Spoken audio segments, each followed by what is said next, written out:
1508, le Shah Ismail, lorsqu'il arrive à Bagdad, il met en place ce qu'on appelle, ce que j'appelle dans mon livre, la désunification d'Irak. Des milliers et des milliers de sunnites ont été massacrés dans les rues de Bagdad. Bagdad est entré dans le processus de la chiification. Autrement dit, la désunification ne commence pas avec Paul Brimard en 2003 et 2004. Il commence avec Shah Ismail en 1908. Lisez cette histoire, c'est vraiment une date clé pour comprendre. Quelques années plus tard, l'Empire ottoman, le sultan Suleiman, le Magnifique, lui aussi, il va attaquer Bagdad et lui aussi, il va mettre en place ce que j'appelle la déchiification de Bagdad. Autrement dit, cette ville-là, martyrisée entre les deux grands empires, perse et ottoman, était déjà le théâtre de ces rapports de force entre ces acteurs du système régional, voire du système international, parce qu'à l'époque, ils étaient vraiment des grandes puissances. 1623, et encore une fois, Shah Abbas, les Iraniens reviennent à Bagdad et ils font exactement la même chose, c'est-à-dire quoi, le génocide du peuple sunnite à Bagdad. Et en 1638, les Ottomans reviennent eux aussi, et c'est là, avec le sultan Mourad IV, et là le génocide est total. Le génocide des chiites est vraiment total. Vous pouvez vraiment employer, vous avez la possibilité d'employer le mot de génocide sans aucune retenue. Pourquoi? Parce qu'il cherchait le chiite, parce qu'il était chiite. Le chiite devait être tué, disparaître. Non, pas parce que c'est un être humain, ou parce que c'est un Baghdadi, ou parce que c'est un Irakien, c'est parce que tout simplement, il est chiite. Donc c'est pourquoi la terminologie, le concept de génocide, vous pouvez l'employer sans aucun problème. Cette occupation, ça dépend comment on voit les choses, occupation, libération, intégration, annexion, Bagdad dans l'Empire ottoman, se prolonge pendant 1279, à peu près 3 siècles. Pendant les 3 siècles-là, les élites sunnites parfaitement intégrées dans l'Empire ottoman.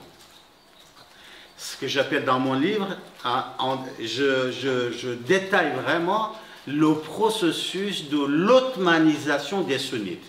Qu'est-ce que l'ottomanisation? C'est accès à l'armée, c'est accès à la culture, c'est accès à l'école, accès à toutes les ressources étatiques. Par ce processus de l'ottomanisation, des élites de la communauté sunnite seront formées en tant qu'hommes d'État.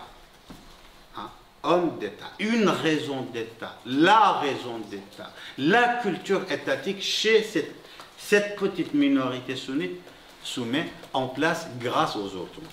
Pendant cette période-là, 1279 ans, la majorité chiite était structurellement exclue à toutes les ressources de l'État. Ils n'avaient pas accès à l'école, ils n'avaient pas accès à la culture, ils n'avaient pas surtout pas accès à l'armée, ils étaient traités comme des traîtres. Donc les marginaux de l'Empire ottoman au sein de l'Empire ottoman. Donc ça, c'est un constat fondamental pour comprendre ce qui se passe lorsque les Britanniques arrivent en 1914 à Bassoura. Moi, Britannique, Percy Cox, comment je pensais en 1914? Je me disais, j'allais envoyer mon armée en Irak. À l'époque, on ne disait pas l'Irak, pour rappel, on disait la Mésopotamie, parce que le nom d'Irak n'existait pas. On ne savait même pas comment nommer cet État-là. Il y avait énormément de débats. Est-ce qu'on nomme ce territoire la Mésopotamie, l'Irak, un autre nom? Il y avait un débat, ce n'était pas une évidence. Alors, donc, moi, Percy Cox, comment j'analysais la situation de la Mésopotamie? Je disais, pendant 3 siècles, j'ai une majorité martyrisée, exclue systématiquement du pouvoir par les Ottomans. Il y a une petite minorité qui gérait ce pays ou ce territoire, les trois provinces, Bassoura, Mossoul et Bagdad, gérées par une petite minorité. Et au nord, c'est-à-dire au Kurdistan irakien, il y a un nationalisme kurde qui souhaite avoir un État. Donc, comment j'analyse, comment je mets en grille de lecture cette réalité mésopotamienne? Eh bien, je vais envoyer mon armée, je serai accueilli par la majorité chiite avec les bras ouverts parce qu'ils vont me percevoir comme des libérateurs des Ottomans qui m'ont exclu pendant 3 siècles. Or, lorsque les Britanniques arrivent à Bassoura, à Fao, la première communauté qui déclare la guerre sainte, c'est-à-dire le djihad contre les Britanniques, ce sont les chiites. Voilà, là c'était vraiment le choc, le grand choc pour les Britanniques. C'était le grand choc pour Percy Cox.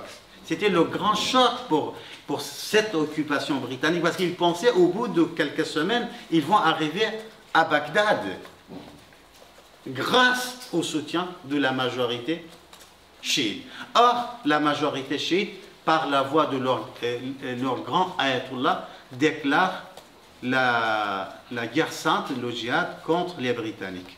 Entre 1914 et 1917, c'est-à-dire le 11 mars 1917, lorsqu'ils arrivent à Bagdad, il y a eu à peu près 130 000 Britanniques tués. 130 000 Britanniques tués. C'est très important à retenir cette donnée-là. Les Américains, pour votre rappel, mettent 3 semaines pour arriver d'Ufao à Bagdad. 3 semaines en 2003. Mais les Britanniques, ils mettent 3 longues années pour arriver à... Et si ma mémoire est bonne, il n'y a pas eu un seul mort pendant ces 3 semaines-là parmi les Américains. 0 mort, 3 semaines, on arrive à Bagdad, d'Ufao. Eux, 130 000 Britanniques morts et 3 années pour arriver à Bagdad. Pourquoi?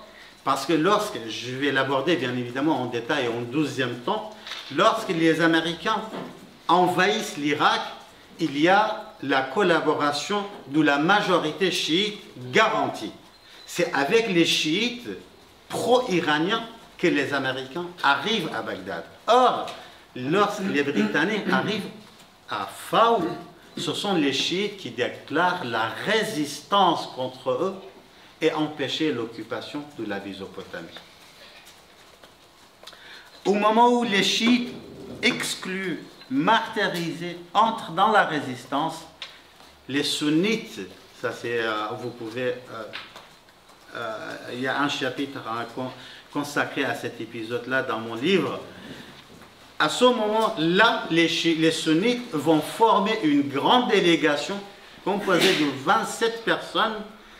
Et il envoie cette délégation pour négocier au Caire avec les pouvoirs britanniques pour mettre en place une collaboration très active afin d'être accueillis à Bagdad avec les bras ouverts. Vous voyez là, 3 siècles de collaboration. Les Ottomans, ils étaient encore à Bagdad. Ils géraient Bagdad avec eux. Et à ce moment précis-là, les sunnites envoient une délégation. J'appelle ça le pragmatisme, la rationalité de cette communauté, de cette minorité qui a compris rapidement que le monde a changé. Le 25 octobre 1920, Percy Cox, le bâtisseur de l'Irak moderne, forme un gouvernement provisoire en Irak, exactement comme Paul Brimard. Lorsque Paul Brimard arrive à Bagdad, il met en place un gouvernement provisoire d'Irak, n'est-ce pas, M. Donamari? C'est que vous voyez comment l'histoire se répète. Seulement regardez ces statistiques-là, ces chiffres-là. Au sein de ce gouvernement, il y a eu 15 ministères pour la communauté sunnite. Or, la communauté sunnite ne formait que 20% de la population. Les chiites, ils n'avaient que 2 ministères. Pendant les 3 premiers mois, Et lorsqu'ils ont compris que les sunnites, les chiites, ils seront traités comme des traîtres, eux aussi, les deux ministres, ils se sont retirés. Donc, 0 ministère. Les Kurdes qui formaient 20% de la population n'avaient pas un seul ministère. Donc, lorsque je parle de la sunnification de l'État irakien, cette sunnification, je sais, je suis critiqué par certains collègues qui pensent que j'ai une grille de lecture communautaire pour analyser la situation irakienne, mais moi cela ne me dérange pas. Pourquoi ne me dérange pas? Parce que je fonde mon analyse sur les données factuelles. Comment on peut comprendre, pardonnez-moi, comment on peut comprendre cette cartographie? Hein? Comment on peut adopter une autre grille de lecture à part la grille de lecture de la sunnification d'un État, à part de la fondation d'un État en partant de la raison d'État d'une minorité qui a collaboré pendant 3 siècles avec les Ottomans. Et la question, comment expliquer maintenant, comment expliquer cette stratégie britannique? Pourquoi les Britanniques ont accepté la communauté, la minorité sunnite comme le partenaire par excellence pour former l'État irakien, mais aussi pour gérer l'État irakien? Il y a au moins 5 raisons. La première raison, c'est, comme je le dis toujours, cette présence d'une raison d'État chez les sunnites. Les Britanniques n'avaient pas du temps pour former pendant des années et des années les chiites et les Kurdes pour gérer cette nouvelle entité étatique. Or, les sunnites étaient déjà formés. Ils avaient déjà cette tradition. Ils savaient gérer une entité et des institutions. Donc, ça, c'est la première raison. Ils ont pris, pour cette raison aussi, la communauté sunnite. La deuxième, c'était, de toute façon, ils n'avaient pas le choix. Ils n'avaient pas le choix. Pourquoi? Parce que les chiites, la majorité absolue des chiites, est entrée dans la résistance contre les Britanniques. On ne peut pas intégrer une communauté qui est entrée dans la résistance contre nous pour former un gouvernement et un État avec eux. Donc c'est tout à fait logique. C'est exactement pareil pour les Kurdes. Les Kurdes ne souhaitaient absolument pas s'intégrer à cet État irakien. Les Kurdes se pensaient comme Kurdes et non pas comme Irakiens. Et donc il était impossible pour les Britanniques de former cet État irakien avec les Kurdes.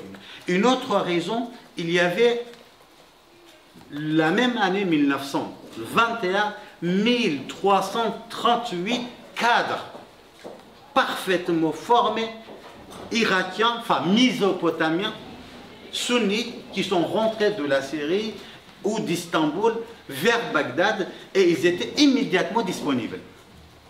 Ce n'est pas pendant cette période-là britannique, c'était vraiment avoir 1338 cadres qui reviennent directement de Damas et d'Istanbul et parfaitement adaptés, préparés, formés pour gérer des institutions, le ministère de l'Éducation, de la Culture, des Affaires religieuses, des Travaux publics, etc. Ce n'était pas une donnée banale, c'était une donnée fondamentale. Alors donc, toutes ces raisons-là expliquent pour lesquelles les Britanniques ont pris l'option de cette petite minorité, comme j'ai dit, qualifiée par le roi Faisal comme arrogante.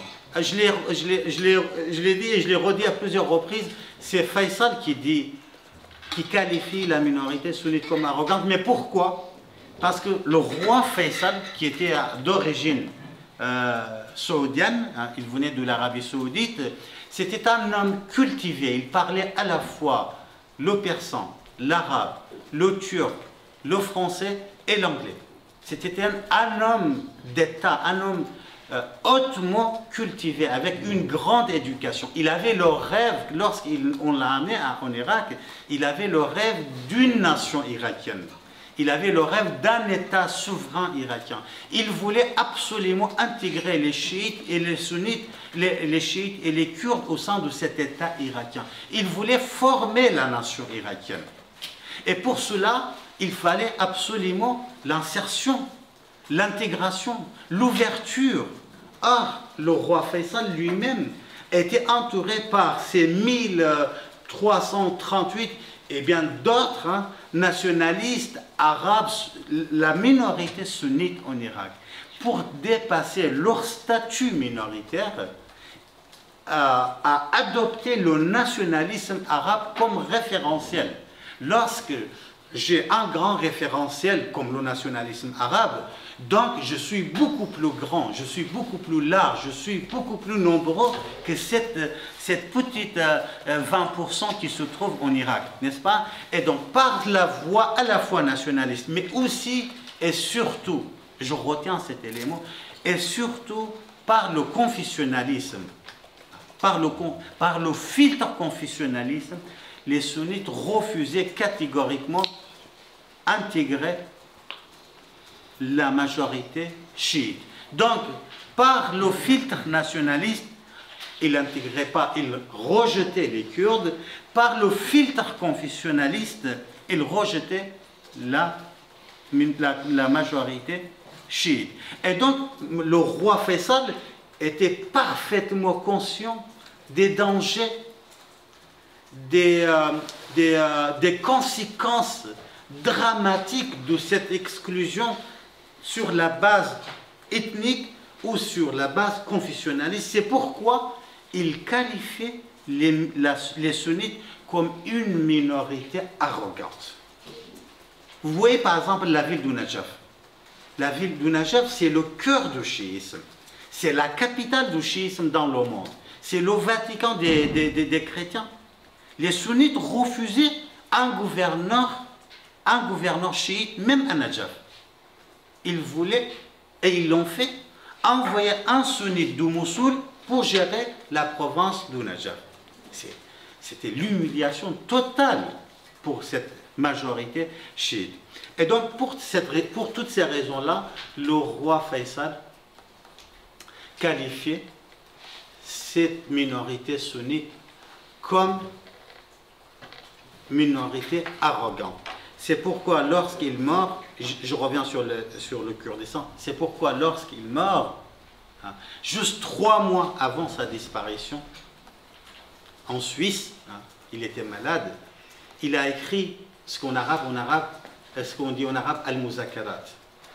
Moi j'ai le texte original de Muzakarat, de mémorandum du roi Faisal. Il commence par ce paragraphe-là. Il le dit clairement, c'est avec un cœur rempli de tristesse que je vous dis.